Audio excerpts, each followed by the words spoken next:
நீங்கள் பார்த்து கொண்டிருப்பது நியூஸ் 21 செய்திகள். தமிழ்நாடு செய்திகளை உடனுக்குடன் தெரிந்து கொள்ள நியூஸ் 21 செய்திகளை பாருங்கள். ராணிப்பேட்டை மாவட்டம் விசாரம் நகராட்சிக்கு உட்பட்ட 1வது வார்டு 16வது வார்டில் உங்களுடன் ஸ்டாலின் முகாம் சிறப்பாக நடைபெற்றது. இதில் 15க்கும் மேற்பட்ட துறைகளை சார்ந்த அலுவலர்கள் கலந்து கொண்டு பொதுமக்களிடம் மனுக்களை பெற்றனர்.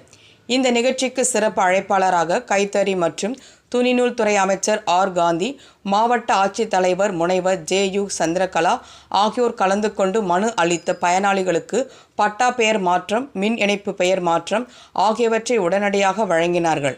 இந்த நிகழ்ச்சியில் 1வது வார்டு 16வது வார்டு பொதுமக்கள் கலந்து கொண்டு பல்வேறு பிரச்சனைகளை குறித்து மனு அளித்தனர். இதில் நகரமன்ற தலைவர், நகரமன்ற துணைத் தலைவர் மற்றும் வருவாய்த்துறை, சுகாதாரத்துறை, காவல்துறை, மின்வாரியத்துறை உள்ளிட்ட துறை சார்ந்த அலுவலர்கள், பொதுமக்கள் என ஏராளமானோர் கலந்து கொண்டு மனு அளித்தார்கள்.